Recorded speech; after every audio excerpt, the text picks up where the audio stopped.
What's up, Gamecock Nation? Tashawn Wanamaker here checking in, and you're about to hear the show presented by Express Suns Rooms of Columbia. Spurs up.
It's time for Inside the Gamecocks, the show with Phil Mullinax and J.C. Sherbert. So, how many of you would say you speak English fairly well, but with some difficulty? Fat, drunk, and stupid is no way to go through life, son. You play to win the game. Now, let's take it away, J.C. and Phil.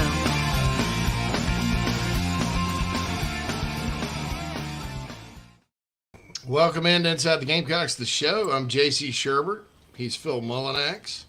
Morning. Morning. Chilly in both places that we're at.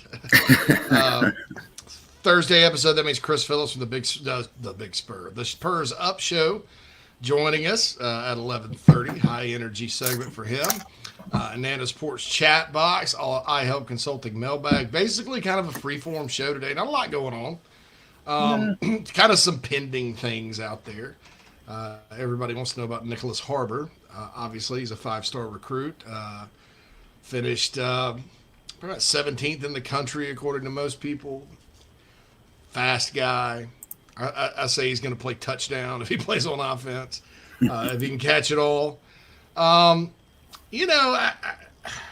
Phil, I sort of feel like, okay, so my gut feeling on the kid is a lot different than maybe what I'm hearing internally. And maybe it's just because I guess the two big stories I've been on the last 30 days or so have been Dowell Loggins and Trajan Jeffcoat.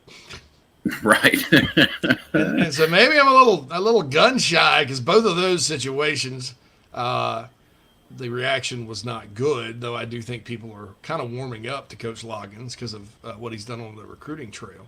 But Trajan Jeffcoat obviously didn't. I mean, I don't know. I was told yesterday it still does not look all that great. I don't have the details as to why, other than the kid's already out at Arkansas, and it's going to be easy for him just to go to class and get it over and have some stability. But it's still not, the door's not, as of this morning, the door was not shut. And so we'll see sort of how that goes. Gamecock basketball team lost again last night. I don't know. I don't know. It's like I watched most of the game. It's just all kind of inconsistent stuff with that team, man. It's there were periods in the first half where I'm like, there's no off the ball movement. There's 3 guys standing down there on the opposite baseline, just kind of watching somebody else with the ball. I'm like, okay. Yeah. And Florida just had its way with the team inside the paint. I'm like, oh my goodness. Florida's length and experience really showed itself out last night. Yeah, definitely. Basketball, it's one of those things where that's one of the worst things you can do is stand around. Right. I mean, right. It's just like, and I don't know why. It happens to basketball players a lot. I mean, even coaches in college are like complaining. They're like, well, we just stood around on offense. And I'm like, well, why is that? Why aren't the guys, why aren't they moving? I mean, that's just kind of a mystery to me, but I guess it's easier said than done. And, when you're sitting there and I guess somebody's in zone defense and you're open, you're kind of just waiting for the pass or what. I don't know. Somebody on Big Spur made a comment this morning. He said, I don't know if this team's even trying. I would venture to say they are, but it's just it's been a tough year. And, this isn't even necessarily a team that goes out and battles and just isn't good enough. This is a team that really a lot of times doesn't even battle. Yeah, it just looked kind of flat out there. It's like, yeah. And as the beatings that old saying, beatings will continue until morale improves. Yes. That's usually not true. It's one where the beatings continue, morale gets worse. Yeah, right. Yeah, it gets worse. It doesn't look very good, and you can tell they're getting frustrated. I mean, you get the flagrant 2 called in the second half, and it's like, come on, guys, just this because they're checking out mentally at that point. Like if you're throwing elbows, you're gone. Just inside your head. That's just it. So I don't know. I'd like to say there's hope. I just don't know. And it's not just Lamont Paris and the sport here and the challenges that this program has anyway. It's also about the whole sport and the transfer portal. And, I don't know what in NIL, because South Carolina's just now catching up for NIL for things like football. Baseball is pretty well taken care of. You just need more, but for football, they're catching up right now, and that's been the focus since it's the off season. That gets most of the Carolina boosters' attention is more based on football. There was no problem with Gigi Jackson, but you really need more than just one guy to compete, and other schools are too.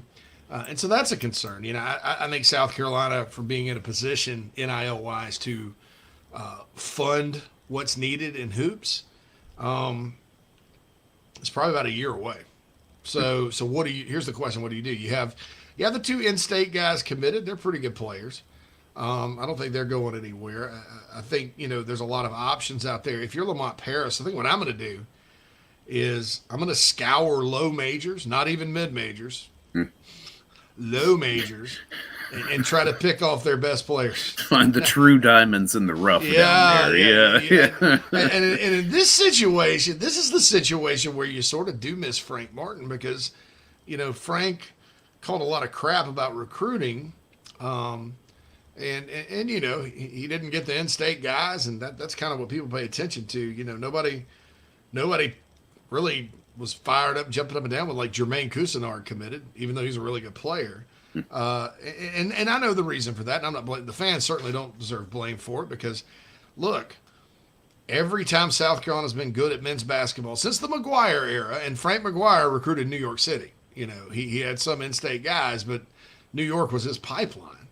And that was a different era of basketball anyway. Ever since then, you think about the teams that have gone to the NCAA tournament here. George Felton took a team to the NCAA tournament in 88, 89. That was JoJo English, Barry Manning, Joe Rett, all Columbia kids. A lot of in-state guys. Eddie Fogler certainly had a lot of success. Melvin Watson, B.J. Mackey. Even on into the second part of the Fogler era, you had guys like Chuck Edson, Damian Kinlaw, dare I say, all those types of guys. Dave Odom, his one NCAA tournament team had Brandon Wallace and Carlos Powell. Carlos Powell was their best player. He's from Florence. And then, of course, the Final Four team with Frank was not as in-state heavy, but you think about some of the key players during that run. Thornwell, obviously, one of the best players in program history. P.J. Dozier obviously speaks for himself. But then you had Justin Mackey and Rakeem Felder.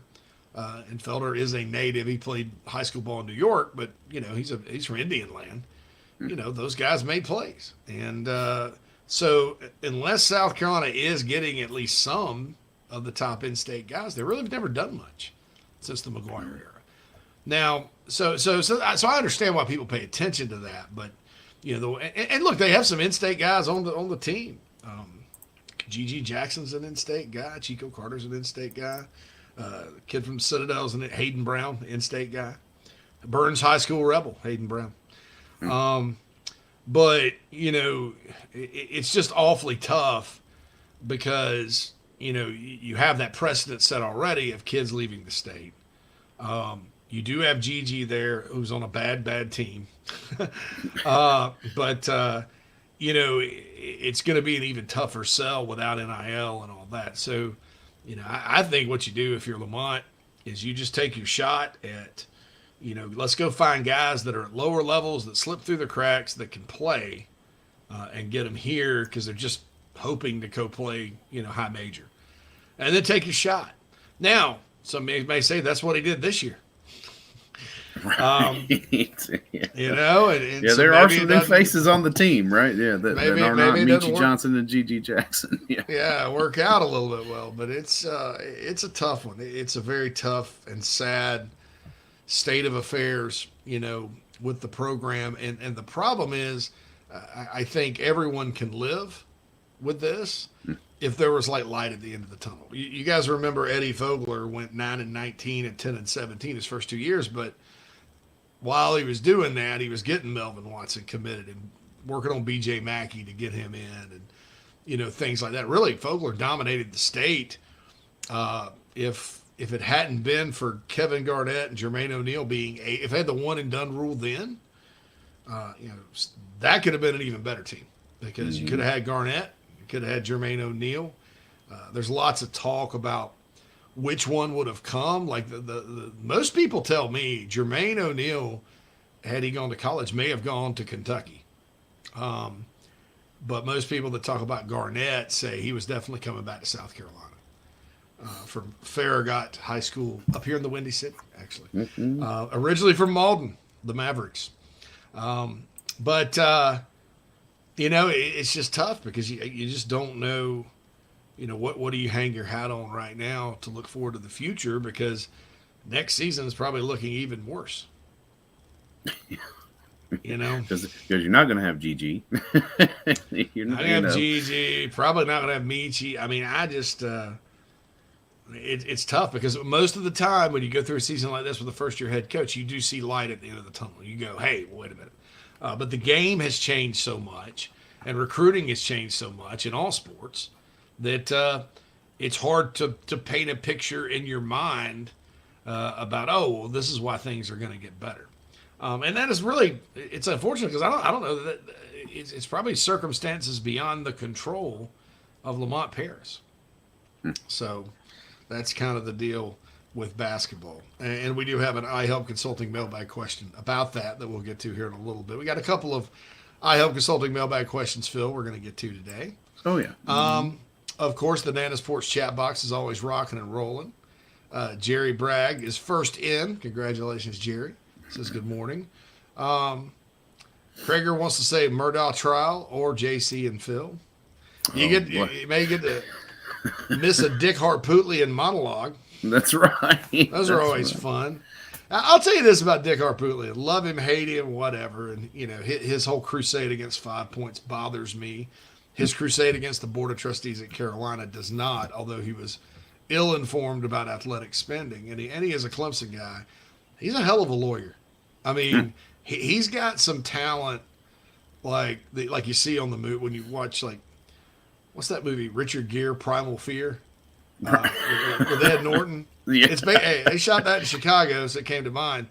He's got that kind of talent as an attorney. So, don't an old Southern lawyer stereotype, Dick Harpootlian, If you don't like him, I'm sorry. I'm not trying to offend you, but I'm just giving him. I heard his opening statement the other day, and wow, that guy can. He can untwist a pretzel. Let's just say that. So I don't know. I would say probably, Krager, you probably should tune in with us for a little bit and then flip back and forth, because when you're just watching a trial, there's a lot of dead space. They don't have. It's not a show, so they can just take their time and do whatever. Joey G says, "What's up, Gamecocks? Maybe we get a 23 commitment today, 24 tomorrow. I don't know. I don't know if anything's imminent. I know the Caldwell kid, Elijah Caldwell from Northwestern. I think that's kind of who you're looking for 2023. And then, of course, Nick Harbor, who I don't think he's going until February 1st. But Sir Wendell Gregory, of course. Sir Wendell. He is he's announcing tomorrow, 6'4", 220 linebacker out of Marietta Walton. And if he comes the Gamecocks' way, I think that jumps him up to 7th in the early 2024 rankings. I did a little playing around. We have this thing on the Big Spur called the class calculator, where you can kind of punch guys in and project, Phil. Yeah, I like playing around with that. A few more things go Carolina's way. They could be at number 1 for a short time. And I say a short time because inevitably some of these other schools are just going to start collecting 4- and 5-star guys. Right, yeah.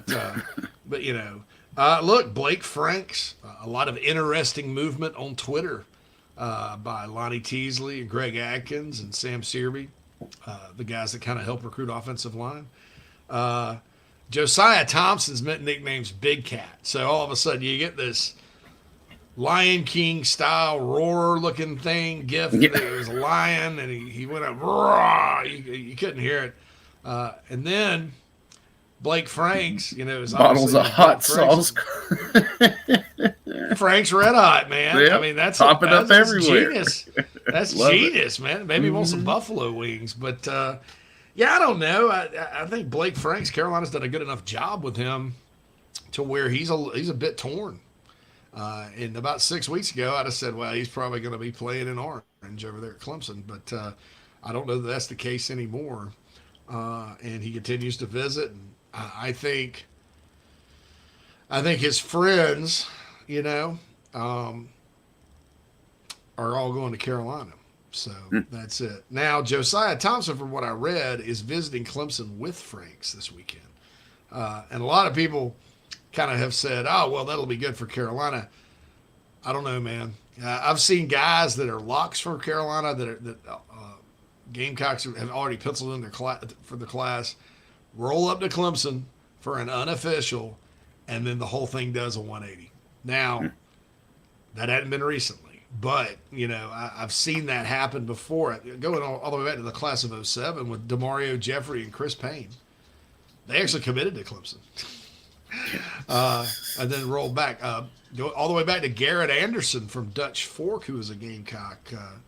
Garrett originally was very seriously thinking about committing to Clemson.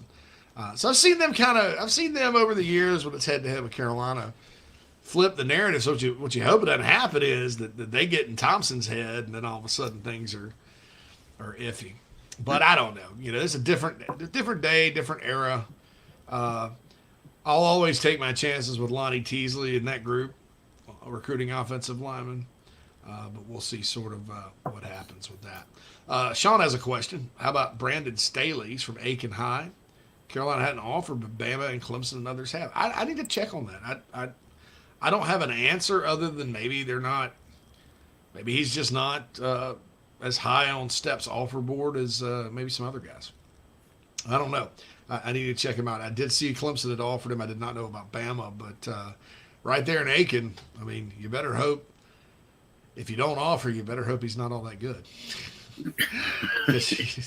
That's the thing. And I've said this many times. That's bad recruiting, is when you have a guy that is in state that you can get that you just don't offer. He better be a diehard Clemson fan that tells you absolutely no way he's going to Carolina, and then you just don't offer because you save face of all that. But chances are there's a reason, and I'll find out that reason. Krager said, hope the Harbor visit went well. I'll tell you this right now. I continue to hear positive things from within the program about this situation. And it does not match my enthusiasm. And like I said earlier, I think it's maybe because last two big stories were Dowell Loggins and Trajan Jeffcoat, and they didn't go so well.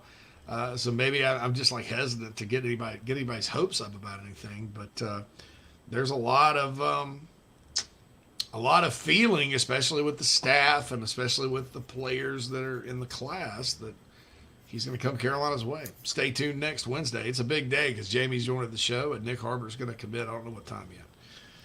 So that's it. But I understand the in-home went exceptionally well.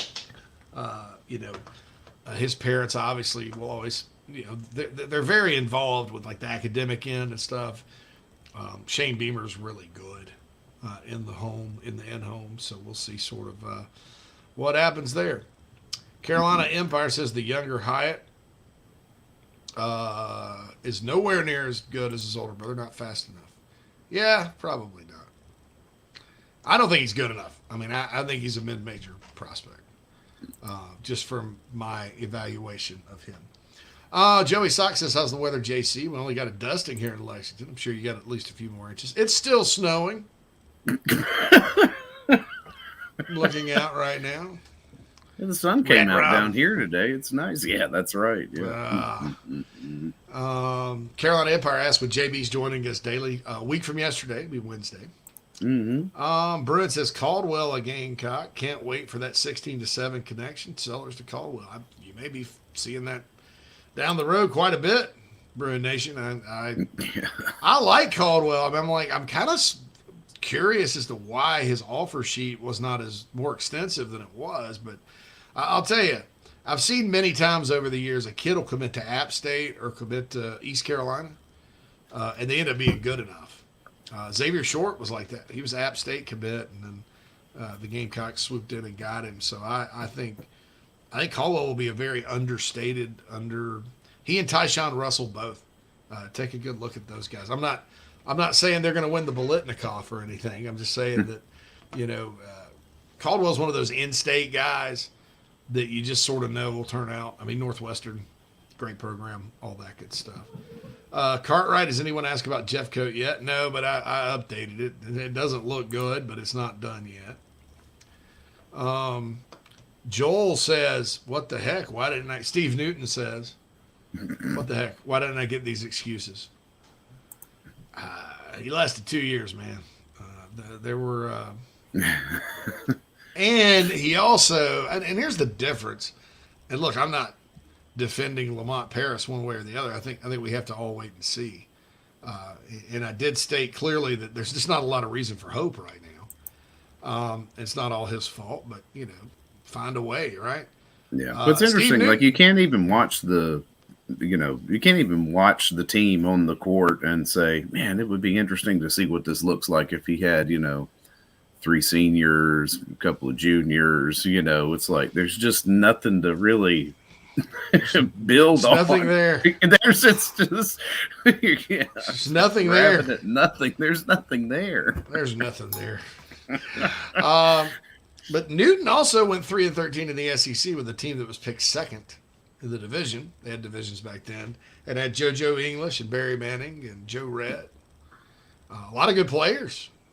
Steve Newton inherited his first year. Second year was basically Jamie Watson and Emmett Hall, and then that carried over into the Fogler years. But, hey, look, Newton had some things go wrong, too. Carlos Turner, prize recruit, right? I think he either tried to kill his girlfriend or did kill his girlfriend or something. Tried to. And then Percy Everhart, a big forward out of Hart County, Georgia, I think died of a heart attack. Or something that happened there. Jeez. So there we go. Clint says true diamonds of the rough, like Bosman's Verdonk. Well, every once in a while you think it's a diamond and you just get a piece of quartz. What are you going to say? I don't even know that guy was a diamond. Yeah. He was at the end of the bench at Illinois. Chris says check your mailbag, Phil and JC. We got your email. We're gonna have it later. Got you pulled up here, man. Mm-hmm. That's year 1. That's why Kerry was a big hire. Knows the state. Give it to year 3, maybe. I mean, Kerry Rich, his relationships can only go so far when you're competing with cold hard cash and NIL deals. So that's basketball. And look, I'm telling you guys, football and baseball are so much easier than basketball because the money is just so much greater. There are less players. The players are more of a sure thing, so the investments are wiser. It's tough. Clint says Sean Miller would have done better in the portal, and if some of the guys would have stayed instead of transferring, probably so. But look, I think that a lot of those guys on the basketball team came to play for Frank. I think there was a little bit of a misconception that maybe Frank, they didn't want to play for Frank, or he was a problem with getting them to play, but he's not. I mean, like Wildens Levesque, where did he end up going?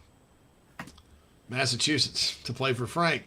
And a lot of people speculated after Frank threw Wildens under the bus one day that, Wildens is out. Yeah, well, he was out, but he went and played for Frank. So that's kind of one of those things.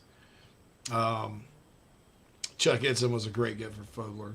Yes. Chris says, please, for the love of God and all that is right for humanity, have Cornbread Cowboy on the show. Dude is hysterical. Love the show. Thanks for all you do. We're efforting that. Yes. We're efforting that. So that's the deal there. Dick is working for free, and it showed in his open eyes.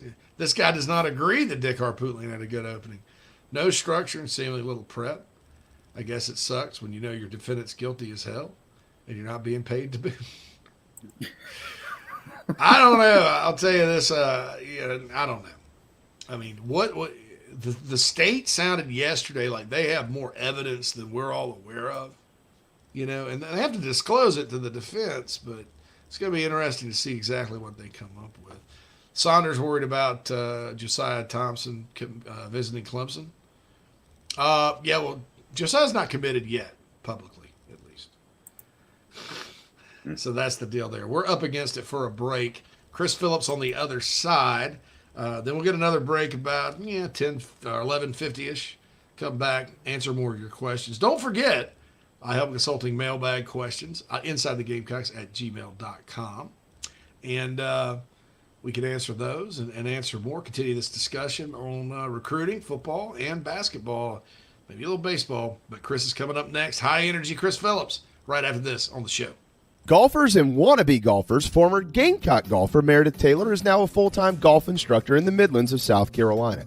in-person golf lessons are held at the Country Club of Lexington. Half hour, on course 9 or 18 holes. And if you're outside of South Carolina, Meredith conducts virtual lessons. Just send in your golf swing for analysis. Gift cards are available for in-person 1-hour lessons. Connect on Twitter at Mayor Taylor and find her online at McKellarEnterprises.org. Her email is on the website. Schedule your next lesson today with Meredith Taylor, former Gamecock golfer.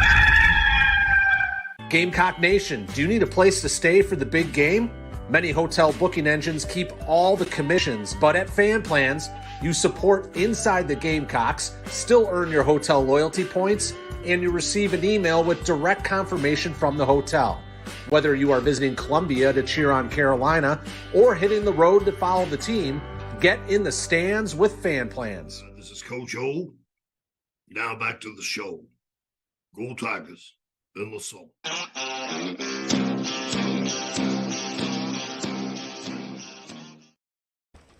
Welcome back to Inside the Gamecocks, the show, everybody. It's brought to you by Express Sunrooms in Columbia. Give John Barber a call or shoot him an email, 803-446-4662, or John B. at expresssunrooms.com to talk about how they can bring some sunshine into your life for your home. And Cindy Searfoss, Coldwell Banker Kane Realty Team here in the Upstate. Give Cindy a call for your upstate residential real estate needs, 864-414-5271. Chris is not quite in yet, and that is our shortest break. I forgot about that. Yeah, normal break would have taken us right up to 11:30, and he's generally always prompt. So that's I'm sure that's gonna change here pretty soon. Right? Yeah, well, the length of that break will bring with Jamie coming in. It's there's gonna be more advertisers, obviously. So yeah, but they won't be like. There won't be like 7 5-minute breaks in the show, so don't worry. We'll keep it simple. Yeah, we're not going to do that to you. Brewer Nation says Caldwell played against South Florence, Lenore Sellers in the state championship and the defense for USF. What am I thinking? I almost called South Florence High School USF, the University of South Florence. The University of South Florence. Go Bruins. Caldwell balled out on him. Yeah, it's that same Northwestern offense, man. It's an air raid. It's a air raid type system where a lot of short passes, catch it and go. Saw a lot of really good plays, on his highlight from that offensive stuff. Howard says problem with Gamecock men's basketball, they don't have a point guard guy like Melvin Watson, dribble, dive, drive, and dish. They don't. Michi's more of a shooter. Yeah. Not to get to the rim guy. Yeah, you can just see it every time he brings the ball up. He's wanting to throw it to the basket, and he has to stop himself to not if he's got it on the drive. Oh, let's bring Chris in. He just jumped in, JC. Yeah, I will tell this cornbread cowboy story real quick from Tristan before we bring Chris. He says he went to the gate at the Gator Bowl with cornbread cowboy, immediately got in trouble for lighting up a cigarette, and begged the lady to let him smoke it. I was dying.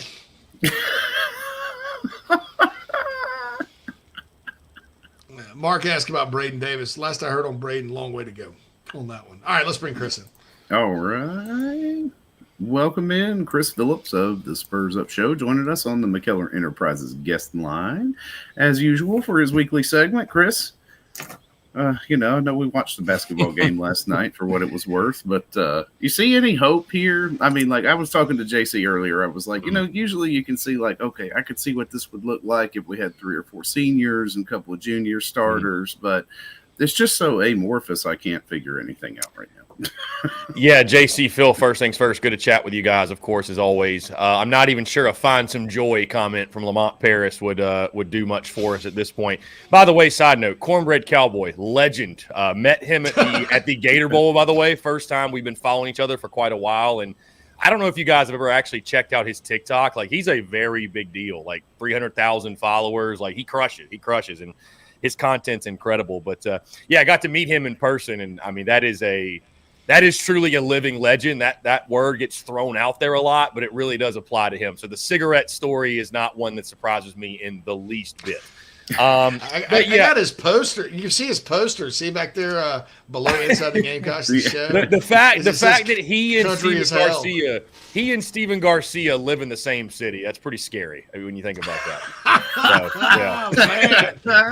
When you think about that. But yeah. But when it comes to this basketball team, I mean, it's just same old last night. And I thought that early on, you were hanging around that first half, what an 8-point deficit, but it really does go to show like just how low my expectations and our expectations are. When we get to halftime, we're down 8, and I'm like, okay, like I feel like we're playing pretty well, you know what I mean? But it's just the reality of where you are. And I talked about yesterday, you needed Josh Gray to have a big game because of Castleton and their presence down low, and I forget the other guy's name for Florida, but he was really good as well. But you're just seeing this team get worn down in games, and I don't think they're going to go winless the rest of the way out, right? Lamont Paris, he made the point that, again, of the trio of Gigi, Michi, and Hayden, they need at least 2 of those 3 to play well to even be competitive. I think you probably need all 3 to play well to win. And I'm sure there's going to be a game. Maybe it's Saturday against Georgia, right? You've won what, 11 straight, I think, against the Bulldogs. You still got Vandy again on the schedule. So I don't think this team is going to go winless. And we've seen them win at Kentucky, so we know what they can do. But it's just kind of the reality, guys. Year one, you just don't have the depth. And unfortunately, you just don't have the consistency from guys like Michi and Hayden. I think those guys combined for like 5 or 6 points last night. What's a shame is these great performances by G.G. Jackson are just getting lost in the shuffle because, I mean, God, you're losing games by 15, 18, 21 points. I mean, you're not really talking about it. We had a double-double last night. So G.G. Jackson certainly playing his way into a lottery pick, which I know we all expected. But, yeah, it's just tough sledding, man. I think we're all kind of just giving the pass on this season. It's sort of a wash because I feel like you're kind of a jackass if you're the one calling for Lamont Paris's job in year one. But I think the thing that's frustrating is, does anybody feel like this team has really improved in any area from game one to now? I think that's what's sort of frustrating, if you will. Like, there's no calling card for this team. There's nothing I really look at, and outside of G.G. Jackson, playing well, there's nothing really consistent about this team. I don't really know what to think. So it is what it is. You got to give Lamont time, but it's just, kind of becoming when good teams play the Gamecocks, it's just like name your score, it feels like. And that's, that's unfortunate, but it's just where we are. Yeah, and I made the point earlier, Chris, I look at the recruiting, and recruiting in men's basketball is, people think Carolina's got NIL issues with football. Yeah. It's nothing compared to that sport. And I just don't, I like the 2 kids they got from in-state committed. I think they're good, solid players, but I don't know what the strategy is for Hope, because realistically, they're not going to go out and sign a bunch of difference makers from the portal or high school or otherwise. So I almost think, maybe you start just, you go, I hate to say dumpster diving in the portal, but you got to dig in the portal a bit and go find guys at the low major level that are really, really good that maybe nobody else, and just give them an opportunity to kind of put a roster together. And now, like, so Dave points out here in the chat box, we're in it for a lot of good 24 players, but they don't sign until the fall. So it's just Hope. Yeah, I don't see them getting them. I mean, because you've got School B for men's basketball is going to be like, all right, well, here's a $250,000 NIL deal, and that's just not realistic at Carolina right now. And that's the money in that sport. Yeah, JC, how much of a factor? How much of a factor, like NIL stuff? How much of a factor does the big brands play, like Nike, Adidas, Under Armour? I mean, I know that was a thing before NIL ever became a thing, right? Like schools were leveraging, through the bigger brands. Is that kind of gone by the wayside now that it's all legal, or are people still leveraging that? I think they're still leveraging to a certain extent. There's a rule that if you have I think shoe companies that have contracts with individual schools can't be involved, but let's just say Nike's a very powerful, influential brand, and in basketball, so is Adidas and Under Armour. Under Armour's kind of third. I mean, but look, then again, Auburn has been to a Final Four recently, and they're Under Armour. Texas Tech has played for a national championship. They're Under Armour. Maryland's certainly a good basketball program. They're Under Armour. So, but I do think it does in that, and I think the shoe part of it, Chris, is what makes the money in that and the fact that NBA jobs are great. And I use this analogy a lot. Meta World Peace i.e. Ron Artest, was the 13th guy, at the end of his career, 13th guy on the Lakers bench, never played, right? Dude made $15 million for just sitting there. All the contracts in basketball are guaranteed, unlike football. You don't have to work your way up through the minors, unlike baseball. It's hey, if you're a lottery pick, you are literally set for life. Whether you go out there and are injured all the time like Zion Williamson was for a couple of years or whoever, you're set for life. And endorsements just roll in. And so it stands to reason for college in the NIL era, it's going to be more expensive. And I think people talk about the Park Avenue deal and that falling apart a bit, and how that affects men's basketball more than just about anything, because you want to recruit the types of guys that say, hey, brand A, because you're a top 10 player in the country and you're going to be a multi-millionaire and a lottery pick in 18 months because of one and done. Brand A wants to get on board with you right now. And I think that's the sport that hurts the worst. So I'm having problems finding hope. I want to, but I'm having problems finding hope just because of the landscape and really sort of how things are going now. Yeah, I mean, you think it's all about recruiting, right? Just like every other sport. You think about why people point to Dawn Staley in women's basketball, and if Dawn can do it, and I agree, right? If you can have the type of product you have in women's basketball, I think you can win in men's basketball. And it also shows, right? South Carolina, LSU, that game is sold out on the women's side of things. And if you build it, they will come, right? I do say that I think South Carolina is a football school, right? Football's king in the SEC. I think we also love our baseball. But I think Gamecock fans love basketball too. But it's just one of those sports we understand that you got to put a product on the floor, at least a competitive product, right? People just aren't going to show up otherwise. So, I think it can be done, but you look at what Dawn Staley and company are doing. I mean, they're reeling in the best players, the absolute best players every single year. That's why they're number one. That's why they're undefeated. That's why they're winning national titles. So, yeah, I mean, it's a challenge, man. NIL in college basketball for sure. And, you got to be able to recruit, right? And not necessarily McDonald's All-Americans, but at least SEC caliber talent, which it feels like we're lacking right now. Yeah, and I'll say this too. Basketball too is more of a sure thing. I mean, you go out and sign 3 5-stars, you're going to be good. Right. But football, maybe 2 of those 5 stars. Maybe they got too much NIL money, like at A&M, and they're smoking weed in the locker room, right? But that's the thing there. So football wise, there's really 2 things I'm going to ask you about. Right now on the forefront of everybody's mind, Elijah Caldwell is probably the 3rd, 4th thing with Wendell Gregory. Those are pending commits. But the Trajan Jeffcoat thing, and I'll tell you what I've heard is, the door is still cracked a bit, but it's not looking likely. And then of course Nick Harbor, and I don't know what's wrong with me, Chris. I don't share the optimism for some reason. And I don't know, maybe it's because the last 2 big stories I personally was on, Dowell Loggins and Trajan Jeffcoat, and those have obviously caused a lot of reaction that happened there, so maybe I'm gun shy and just I don't want people to be disappointed, or I don't want to be disappointed, So start with Harbor and then get into Jeffcoat, and then tell me why I'm wrong for not having an immense amount of hope for Nick Harbor. Well, I mean, I think you're fair to have cautious optimism. I'm not getting out over my skis, if you will, when it comes to Nick Harbor. And just because you think about what Oregon provide, what everybody that's recruiting him, what they provide. I know South Carolina, people we've talked to, the recruits all have a great relationship with him in South Carolina, that, they're going to feature him as a weapon on the offense, which he wants to do. He's going to run track. The Gamecocks do have a great track program. NIL certainly playing a factor, but you just think about who you're going up against, right? The Oregons of the world, and they're going to get his last official visit this weekend, and the Phil Knight money and Nike money. And I mean, it's for a guy, it almost feels like for Nick Harbor, track is, dare I say, more important. Like, I think that's the big thing for him, because he's got the potential to be an Olympic athlete one day.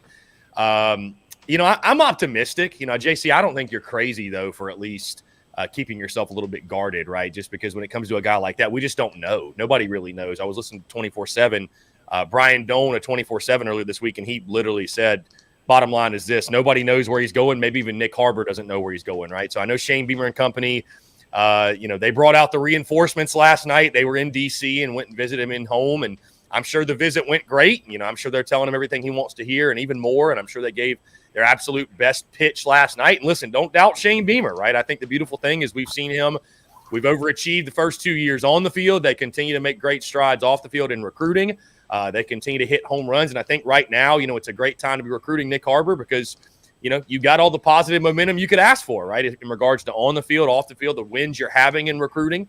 I think you can sell many things in Nick Harbor. Hey, you're one of our missing pieces to get us to that next level. We think 2023 could be a special season, a breakout year. You could be the difference maker, right? I mean, realistically, we talked about what it meant to get Rattler and Wells back. And, all of a sudden, maybe you're a dark horse in the SEC East. Maybe if you get in Nick Harbor, maybe you really are. Maybe you really are that dark horse, if you will, and he's going to have a chance to play on a really, really good football team.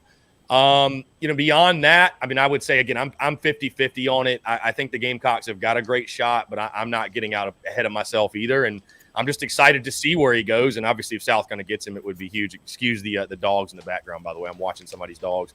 In regard, I feel like JC now because I feel like I've had JC on when he's had the dogs barking in the background. Oh, yeah. My little one gets upset. No. But anyway, so I feel good about Harbor, but again, I don't think you're crazy, JC, for being a little cautiously optimistic, if you will. In regards to the Trajan Jeffcoat situation, yeah, I mean, from everything we've heard, people we've talked to, they're fighting hard for it, but it's very, very unlikely. It's on life support, if you will. So it's a shame. It'll be unfortunate. Without getting into all the details behind the scenes, it's obviously a guy you'd love to have.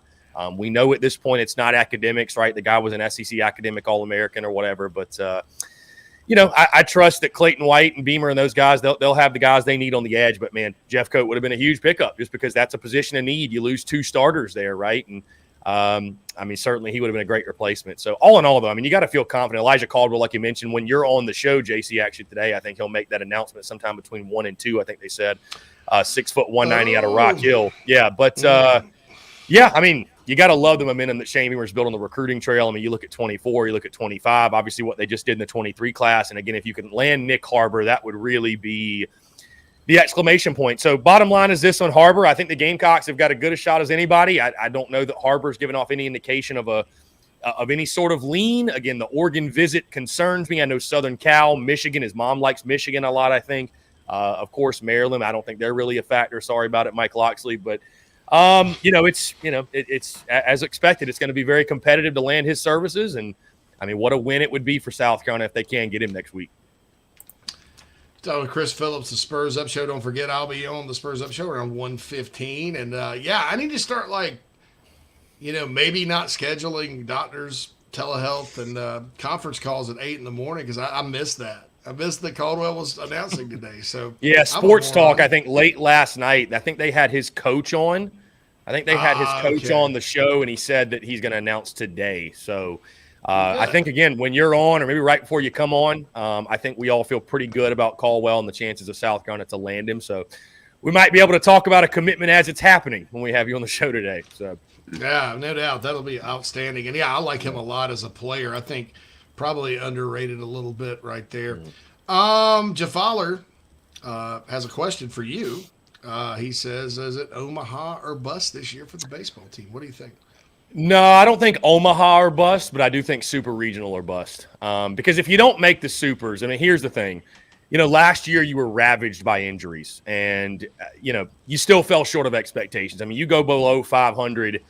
That is a horrific year, a historically bad year for South Carolina baseball. But you look at this season, and we had Aaron Fitt on the show, D1Baseball.com today on the podcast side of things. And, they've got the Gamecocks ranked 23rd in their preseason top 25, which I think I was even a bit surprised, right? Because coming off a 27 and 28 year, you're not exactly sure how much hype and high expectations are going to be around your baseball program. But talking with Aaron Fitt, they look at the Yardcocks a lot like they looked at Texas A&M last year, a team that – give Mark Kingston credit. I know many of us were critical of him last year, myself, former players, many people behind the scenes, but, they went out and they made some changes, and he didn't just sit on his hands. They went and got Monty Lee. They picked up a bunch of guys to the transfer portal, both arms and sticks, and so they look at the Gamecocks like A&M because that's exactly what Texas A&M did in Jim Schlossnagle's first year. 2021, they go 9-21 in SEC play. Last year, revamped team. They're a top 8 national seed, and they go to Omaha. So I'm not saying the Gamecocks are going to go to Omaha, but D1 Baseball is high on the guys that they picked up. Gavin Cassis is one of the biggest transfer gets. That's a guy to remember and a guy to keep your eye on. The transfer from Vanderbilt, he's going to be your starting first baseman. And Mark Kingston actually said the other day that Gavin Cassis, since the day he stepped foot on campus, has been their best hitter. So I think it's fair to have high expectations for him in this season, but I think it's supers or bust, guys, because, again, this is year 6, season 5 for Mark Kingston. They've sniffed success here and there, but if you don't make the supers, one of 3 scenarios happen this year.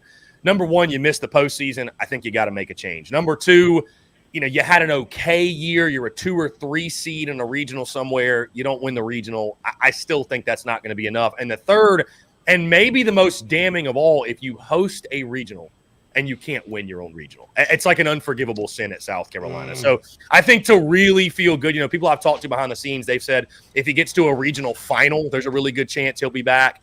But I just think it's supers or bust in my mind. But I will say this, I'm not going into the season with the vitriol of just every time we give up a run, it's going to be fire at Kingston. I want to see Mark Kingston succeed, man. Selfishly, I want Mark Kingston to be here a decade from now, and I want him to go on a Ray Tanner-esque run because I just want to win. I mean, we all just want to win, right? So, you add Monty Lee. I think that's the big piece of optimism for us all, that he'll get it going on the hitting side of things. Because JC and Phil, the pitching is going to be elite. The pitching is going to be enough to win you 40 games. If you can swing it at all, if you're an average hitting ball club, slightly above average hitting ball club, you ain't got to be Tennessee last year. But if you're just slightly above average, you are going to win 40 games. You're probably going to go 16-14, 17-13 in SEC play. You will host, and I think you'll have a team capable of getting the super regionals. You got to stay healthy as well. Last year, I think if you can bounce back, you can have a super regional caliber team and a super regional type year. I think it'll show that last year was really a one-off. And again, you were really ravaged by injuries. I think 6 pitchers or 8 pitchers were out at one point. So this team has the talent to go on the type of run that I mentioned, right? Now, you can get hot, you can get cold, what have you, but all in all, when the dust settles, this team has all the pieces, in my opinion. But I think the thing that kind of scares me a little bit is we've seen this script before where they hit the transfer portal and they bring in these big bats from other schools, and it feels like the guys never live up to the hype. And again, of course, hitting has been the black eye of the Mark Kingston era. So it's got to come around. We're hoping Monty Lee, his injection of a little bit of a different approach, will lead to better results. And if they do that, again, they've got all the pitching in the world to have a really, really big season. Absolutely. The pitching staff is loaded, absolutely loaded this year. So a lot of arms for South Carolina. Would be good to see meaningful baseball in late May and early June. Man, I'm tired of like my Carolina sports year ending in April. There's nothing like Founders Park, man, when you get into late April, early May, like you said, and the Yardcocks are good. And I mean, you've got some really big series later in the season. You got number 1 LSU coming to town. Tennessee's the final series of the year, and they'll be, a top 5, top 10 team, I'm sure. And, if you can host a regional, I mean, I was at the regional in 2021 when the Gamecocks hosted. I mean, it was electric, guys. It was absolutely electric. So there's no better place to be in the country, I feel like, to watch college baseball when your team's good than Founders Park. And certainly the postseason, it speaks for itself. And how much fun would it be? It's just like you mentioned, man, there's nothing better. So I think you're going to be able to tell a lot early on. I'm doing the position unit previews right now, and I'll get more into the week of opening day, projected lineups and record predictions. But I think performing in the non-conference, I think early on is so important for this team, because all due respect to the Skyhawks, I believe it is a UMass Lowell or Penn or Bethune-Cookman. But, if you're not teeing off on that pitching, right, it's just not going to be a good sign. It's just not. That's the time to kind of find your groove. Your pitching is going to be elite and do their thing, but you just really need to see the offensive side of things get rolling, get hot, and have all the confidence in the world as you go into SEC play, because, I mean, it gets real very quickly. You're at Georgia for 3, who's going to be a really dangerous team. You got road series against Arkansas, Mississippi State. I mean, guys, you've seen the schedule. I mean, it's the SEC. It's a gauntlet. So you better be ready to go when it comes around. But again, I'm optimistic. I'm high on this ball club. I like a lot of the transfers they brought in. And if they can swing it again, I'm giddy about the pitching that you have. It's a plethora of riches for sure. All righty. Thank you so much, Chris. Looking forward to being on with you here in about an hour and 25 minutes. It's always a great segment. Phil and I like baseball, but we're probably not as knowledgeable as like you and John Whittle and Jamie, all the guys that like to talk it like you. So certainly appreciate that. Personally, like I said, I'm excited because I do look at the schedule. This is like a Ray Tanner-esque non-conference schedule. I mean, Ray used to never schedule anybody in the non-conference except Clemson, and this is a very Not a lot of powerhouses, let's just say. Yeah, there's something to be said warm-up about opportunities, right? Yeah, there's something to be said about those really fun non-conference series and those tournaments that some teams are in. But, the SEC is such a grind, man. Like, at the end of the day, why not take advantage of the non-conference and your midweeks are kind of your typical. But, again, it's one of those things you can't take it for granted because we watched South Carolina last year and how bad they were in the midweek games. I mean, you lost to Citadel, you lost to PC. That can't happen this year. And I don't think it will sheerly from a pitching standpoint because Mark Kingston made this point of the night too, that Tuesday nights, you're going to have a guy pitching that's a pro prospect. That's probably going to be like a top 10 rounder. So there should be none of those issues. I mean, it's baseball. You can certainly still lose a midweek. But on the baseball side of note, guys, I got you. So I get into it just like football. I mean, I'm extremely passionate about it. I love it. And, I'm looking forward to another great year. So, Chris Phillips, Spurs Up Show. Thanks for joining us, bud. See you next week on the show, and I'll talk to you here in a little bit. Yes, sir. JC, Phil, appreciate y'all. JC, we'll talk soon. Thank y'all. Yeah, man. Chris Phillips, Spurs Up Show, Nana Sports chat box. Clint did ask. All right, first of all, I want to give a shout out to U-Haul, who points out there's no such thing as year zero in the portal era. Paris did a terrible job recruiting the portal. I think so. I mean, I don't. Yeah, he obviously he didn't really go add a lot of great players. It was at least short of the mark. I like U-Haul because U-Haul studies stats and has stats to back things up. Don't always agree with him on everything, but a lot of respect for Mr. U-Haul. And certainly glad that you're here in the Nana Sports chat box, buddy. Yeah. Clint says stronger, longer as far as Harbor goes. Yeah, the stronger, longer theory is this. If you're up at the top for a recruit, the longer you are up toward the top or in the mix, the better your chances. It doesn't always work out that way. But I think if the school's in the mix for Harbor right now, Michigan and South Carolina would both apply as stronger, longer. They were catching how many times Chris touched his hat during the segment. I haven't noticed that, but apparently 16. something like 19. Will wants to have more than one camera at the beginning of the baseball season. Tired of hearing they're all being used for basketball every year. Yeah, people complained about that, and then all of a sudden, voila, there was another camera. So it does seem like that should be the case. Clint also has a Jeffcoat thing. What's the holdup on Jeffcoat? Seems to me that either he gets in or doesn't. Well, it's one of those where where only that simple. he's got to explore. He's got to want to kind of explore it with Carolina now, and I think he does. I just, I was told the university would definitely revisit it if he wanted to think about coming back. But then once he enrolls at Arkansas, that's it. So we'll see sort of what happens with that.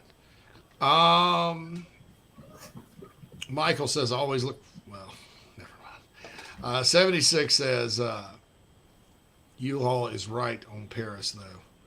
Didn't hit the portal hard enough. Probably so. And Lamont actually told Mike Morgan that. He said, I need to hit the portal a little harder. So that's the deal there. U-Haul that says, thanks, JC, my inaugural visit. And guys, come on. This whole Mark Ryan thing, just let it go. Let it go. We all have people that, you guys, and by the way, you guys know how I feel about that situation. I'm going to let, Chris has a guest on his podcast. That's fine. I mean, we don't, it's pointless, to sit here and continue for me to give Mark Ryan a lot of airtime. But I told you, 100% confirmed Tuesday night. Yeah. Trust me, it's wrong. Phil, I text Phil after it. Yes. Trust me. Tuesday night, he never even talked to Garrett Riley at all. At all. I don't know who the other two people were besides Dowell Loggins, but and look, it makes sense. I pointed this out, right, Phil? Spencer Rattler, it was the number one guy they had to get back, right? Mm-hmm. There is no more tomorrow in college football. You don't just let people go and build, and especially for an offensive coordinator that may leave you after 1 year to get a head coaching job. You can't count on those. Assistants are mercenaries. You can't count on those guys being here either. So you want to win right now, because guess what? Shane Beamer goes out there and goes 4-8 next year with Garrett Riley, and let's say Luke Doty happened to be the starter and then got hurt, and so you have to go with a very inexperienced guy in that offense. Who's got the hottest seat in that situation? Yeah, I mean, Shane Beamer's in trouble. So there is no tomorrow. You want Rattler back. Rattler, think about who benched Spencer Rattler at Oklahoma. It was a guy named Lincoln Riley, who Garrett Riley's, who happens to be his brother, right? So you bring another Riley in, you bring basically the same system from Oklahoma in that Spencer didn't come here to play in. You're going to lose Spencer Rattler. Now, I also think Dowell Loggins has brought a lot to the table. We have to see what happens, but we'll go there. So, and Jan makes a good point. It pisses us off. Mark Ryan is a Richard, and Chris was defending him. I get it, but a lot of people say a lot of things I don't agree with. But Chris has a good segment here on the show, and all that. But that's fine. You guys can be mad all you want. I got you. I feel it. I feel you, bro. I feel you, man. I feel you. Yeah. But, it's one of the reasons why I do not tune into that station. And I live well within the reach of its airwaves. We have a policy on Big Spur me and Whittle came up with. Nobody's allowed from our staff to go on that show with him. That's how strongly we feel about Mark Ryan. And it's a shame, man, because when I was doing national recruiting, he was at stations in Florida and Texas. And I used to go on his show all the time. I know the guy. When he got the job, I was happy for him. Boy, I was wrong. I was wrong about that guy. All that good stuff. It happens. But yeah, that's the policy right there. Saunders says, does Garrett even want a head coaching job, though? Clemson has a history of paying their assistants very well. Brent Venables said the assistant coach compensation 2 times. Coaches agree Clemson's a good place to coach, too. It is. I went through that the other day. Clemson's a good job. If you ask most coaches, Clemson or South Carolina, they're going to pick Clemson. Path of least resistance. They pay well. You're going to be in the mix for the playoff, even especially when they expand the playoff, unless somebody else in the ACC pops up. And then, here we go. Right when Florida State's coming back and you create a situation where Clemson may not even win their division, the ACC's doing away with divisions. Yep. Now we'll just get rid of divisions. Yeah, because it's we'll just get rid of them. Conference needs a perennial, no more Duke. No more team Duke. In the NAM. Duke. No more Wake Forest versus Pitt in Charlotte in December for all the marbles. Oh, that's right. This time it's real. Pitt versus Wake Forest. Syracuse, Boston College. Let's go. That's the deal there. So, all right, we're going to hit a break. We'll be back after this inside the Gamecocks show. Hey, man, are you sick and tired of your business computer guy? Yes, he takes forever to call me back and doesn't always respond to the requests. Yeah, same here. I'm paying him good money. I constantly have issues, and I'm worried he's not backing up my network and securing it properly. You know what, Phil? Let's ask Stone Blanton. Hey, JC and Phil, if you want a solution to your IT problems, give Heritage Digital a call. Our boy Matt Odom has a low-cost, one-price solution that will get you running right. Call 843-699-1001 or heritagedigital.com and ask for Matt. He will hook you up today and tell them Stone sent you. If you're looking to sell or buy multifamily property right here in South Carolina, the Burgesson team of RE/MAX at the Lake can help you get to closing fast and easy. Adam and Derek Burgesson both are very proud Gamecocks and are more than happy to assist you with any of your commercial real estate needs all across the state. You can email Adam at aburgesson@remax.net. That's ABERGESON at remax.net to get your next deal underway. The Burgesson team, proud sponsors of Inside the Gamecocks.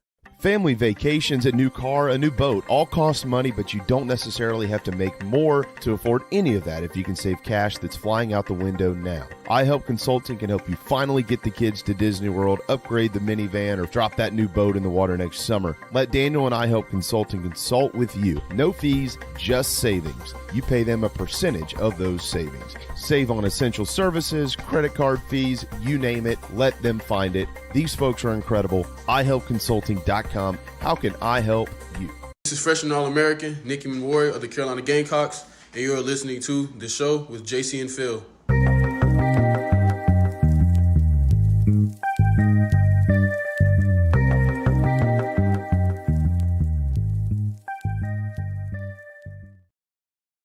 Welcome back to Inside the Gamecocks, the show, everybody. Even though we're right at the top of the second hour, I'm going to plug Cindy Searfoss because we missed one. Cindy Searfoss, Coldwell Banker Kane Realty Team here in the Upstate. Give Cindy a call for all your upstate residential real estate needs, 864-414-5271. She'll be happy to help you out. Tell her you heard her here. That way she will continue to allow me to say this every first hour. So we missed a break, didn't we? Oh, yeah, man. It's all right. We'll be okay. That's the good thing about not being on a terrestrial radio station is, we just catch it on the fly. There's no hard breaks. Yeah, and I, because I was sitting there like about a minute before Chris got off, I was like, all right, we're gonna break, come back, because that's the reason. Like, I cut him at like 10:50 instead of like 10:55. Mm-hmm. And lo and behold, we didn't get to it. And so how many do we have left? We have 3 left. Yeah, we'll just do we hit one every 15 minutes or so. We'll try to make haste with that. The Colonial Life Arena was ranked as the 82nd highest grossing revenue arena in the world. Wow. Like in the world, man. Thanks, fams. 2022, the fams. Thanks, fams. Monster truck pulls, Disney on Ice, concerts, and that's what I'm saying. The Colonial Life Arena is a moneymaker. Even if they build a new basketball arena, you still keep Colonial Life for big events, and also to attract things like the first and second round of the NCAA tournament and all that good stuff. So I don't think that building is without purpose. I just don't think it's the most ideal home court for the South Carolina basketball teams. But $14.3 million. It's the 7th arena in the world, I guess, or in the U.S. Arenas that regularly host university athletic events. This would mean both university owned and places that. College teams play, like DePaul. Well, DePaul has an on-campus. Up here in Chicago, like I think DePaul used to play at like the Rosemont Horizon. So it would include on-campus university-owned facilities and, university-affiliated facilities. Now, if you're just talking about arenas that universities own, only the Moody Center at Texas, Thompson Bowling at Tennessee, and the Save Mart Center at Fresno State. I'm sure that's it. Well, I mean, not a lot. There's not a lot going on in Fresno, No. So I'm sure you get the monster truck pulls out there too. Only those arenas ranked ahead of Colonial Life as far as gross revenues for 2022. $64 million is what the Colonial Life Arena costed in 2002.